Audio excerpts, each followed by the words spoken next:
6 years ago, my sister betrayed me by taking my boyfriend. Now my parents want us to reconcile at my bridal shower. My fiancé, 27 male, and I, 26 female, have been together for 4 years. We met at a mutual friend's wedding, and from the moment we started talking, I knew there was something special about him.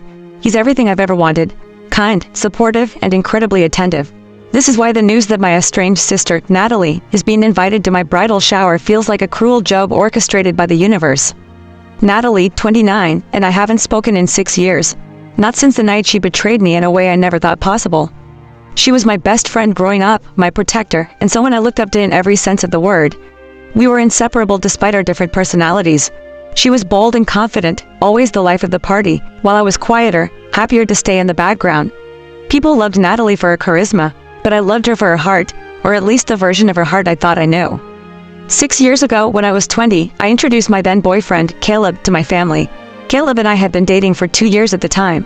He was my first serious relationship, and I was over the moon. Natalie seemed happy for me, at first. She teased me about how I'd snagged such a good-looking guy, and I didn't think much of it. She was always flirty by nature, but I trusted her. She was my sister, after all. Looking back, I can pinpoint the exact moment things started to shift. Caleb began pulling away from me emotionally, making excuses not to spend time together, and acting strangely protective of his phone. I confronted him about it, and he assured me everything was fine. I believed him because I wanted to believe him. It wasn't until I came home early from a weekend trip that everything unraveled.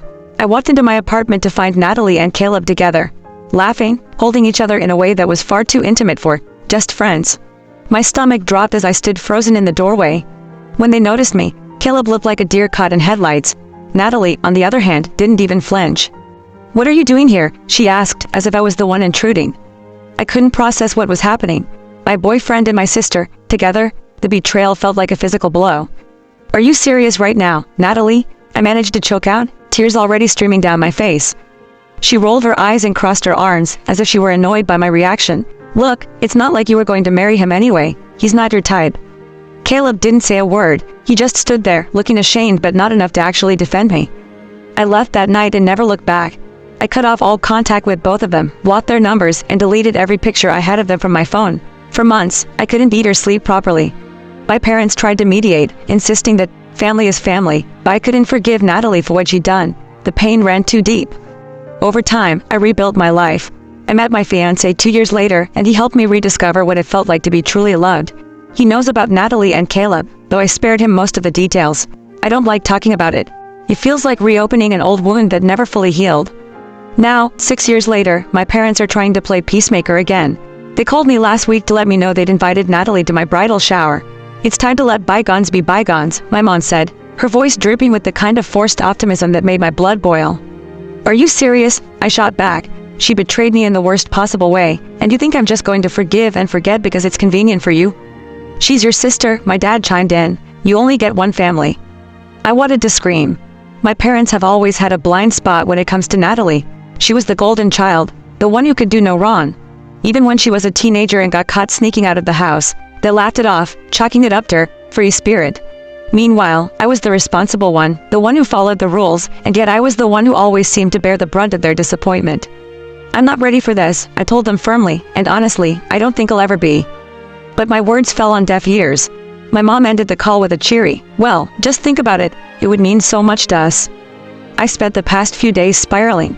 Part of me feels like I should stand my ground and tell Natalie to stay far away from my wedding. But another part of me, the part that's still a scared little girl who just wants her family's approval, feels torn.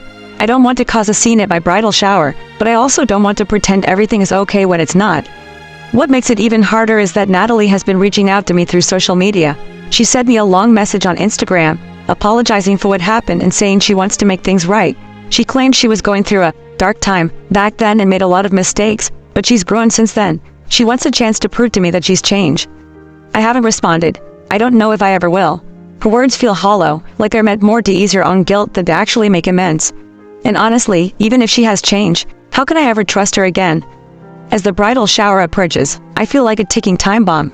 My fiancé has been incredibly supportive, offering to uninvite Natalie himself if it comes to that. But I don't want to drag him into this mess. This is my family, my past, and my burden to carry. Still, I can't shake the feeling that my parents are prioritizing Natalie's feelings over mine. They've always been good at sweeping things under the rug, pretending everything is fine as long as the surface looks smooth. But this isn't something I can just sweep away. This is my life, my wedding, and my chance to start fresh. As I sit here, staring at the RSVP list for my bridal shower, I can't help but wonder, am I being unreasonable? Should I give Natalie a chance, if only for the sake of family unity? Or am I right to keep my guard up and protect the peace I fought so hard to build? The days leading up to the bridal shower have been a roller coaster of emotions. I've replayed that night 6 years ago in my mind so many times that it feels like it just happened yesterday. I can still see the smug look on Natalie's face, the way she dismissed my pain as if it didn't matter. How am I supposed to reconcile with someone who treated me like that? My fiancé, Michael, has been my rock through all of this. Last night, as we were sitting on the couch, he took my hand and said, "You don't know anyone forgiveness, Emily. This is your wedding, your life. Do what feels right for you." His words brought me comfort, but they didn't erase the knot in my stomach. My parents have been relentless. Every time I talk to them, they bring up Natalie. "She's really sorry," my mom said on our last phone call. "She's been through therapy, you know. She's a different person now." I don't doubt that Natalie has changed. People do change. But what I doubt is her sincerity. If she truly cared about making things right, she would have reached out years ago, not conveniently a few weeks before my bridal shower. It feels too calculated, like she's more interested in saving face than actually repairing our relationship. Yesterday, I finally broke down and showed Michael the message Natalie sent me on Instagram. He read it carefully, his brow furrowing as he got to the end. "What do you think?" I asked, my voice barely above a whisper. He hesitated before responding. "I think it sounds like she's trying to make herself feel better. She says she's sorry, but she doesn't really acknowledge what she did or how it affected you. It's all about her." That's exactly how I felt. The message was full of vague platitudes about growth and healing, but there was no real accountability. She didn't mention Caleb by name or acknowledge the depth of her betrayal. Later that evening, I got a call from my dad. He started off with small talk, asking about wedding plans and how Michael and I were doing. But I knew what was coming. "So," he said, his tone shifting, "your mom told me you're still upset about Natalie coming to the shower." "I'm not upset," I replied, trying to keep my voice steady. "I just don't think it's appropriate for her to be there." "Come on, sweetheart," he said. "It's been 6 years. Don't you think it's time to move on? Holding on to grudges isn't good for anyone." "A grudge? That's what they think this is." "I'm not holding a grudge, Dad," I said firmly. "I'm protecting myself. Natalie didn't just hurt me, she destroyed my trust. She made me question everything I thought I knew about my family, about loyalty. That's not something you just move on from." There was a long silence on the other end of the line. When he finally spoke, his voice was softer. "I just hate seeing my girls at odds. Your mom and I aren't getting any younger, you know.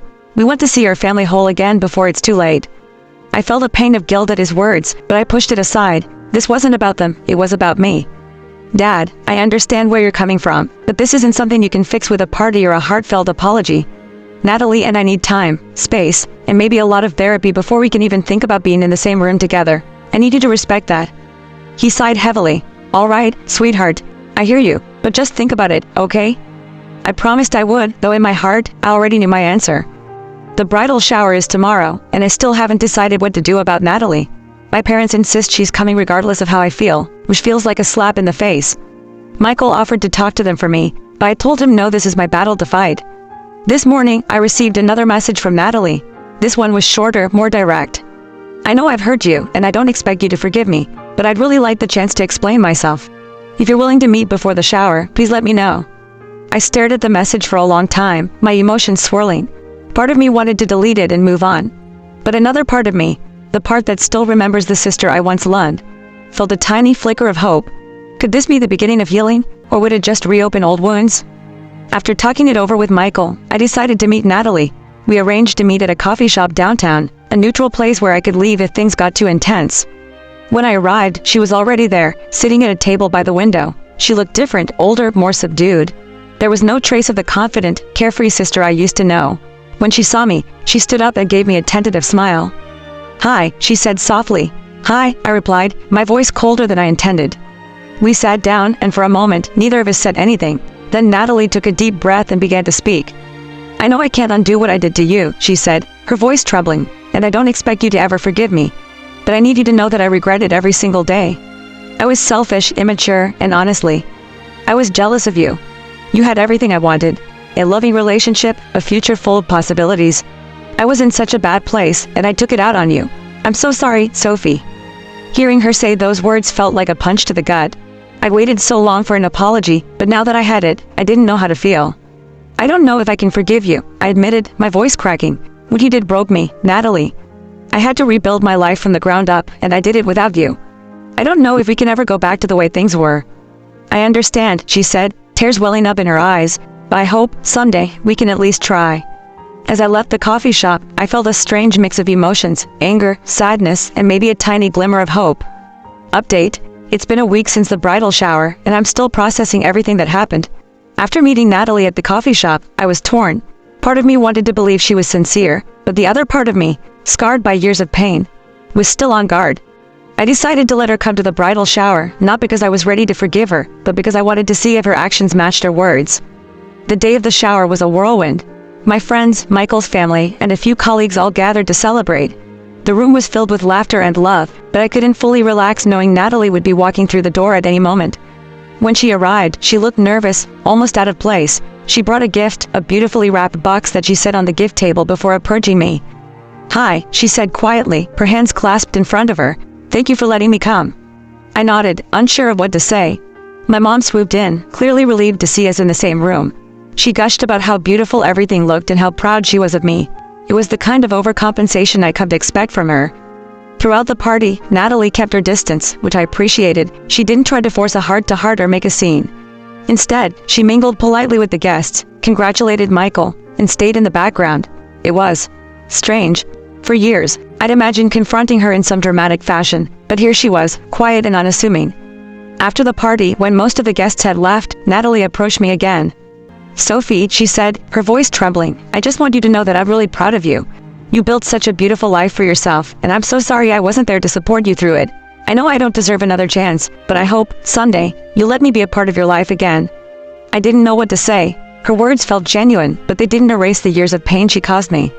"I appreciate you saying that," I replied cautiously, "but this isn't something that can be fixed overnight. If you really want to be part of my life, it's going to take time, a lot of time." She nodded, tears streaming down her face. "I understand. Thank you for even considering it." After she left, I sat down with Michael and told him everything. He held me close as I cried, overwhelmed by the weight of the day.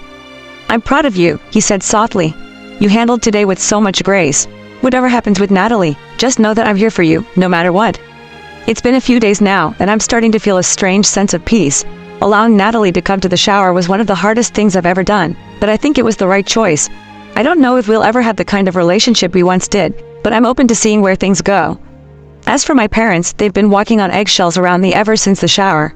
I think they finally understand the depth of the hurt Natalie caused me. My mom even called to apologize for pushing so hard, which is something I never thought I'd hear. The wedding is in a month, and I've decided not to invite Natalie.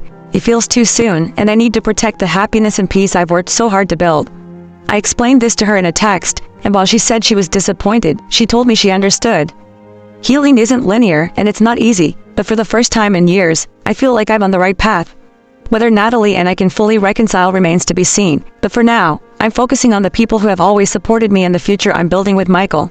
If nothing else, this experience has taught me the importance of boundaries and self-respect. I can't control the past, but I can choose how I move forward, and for now, that's enough.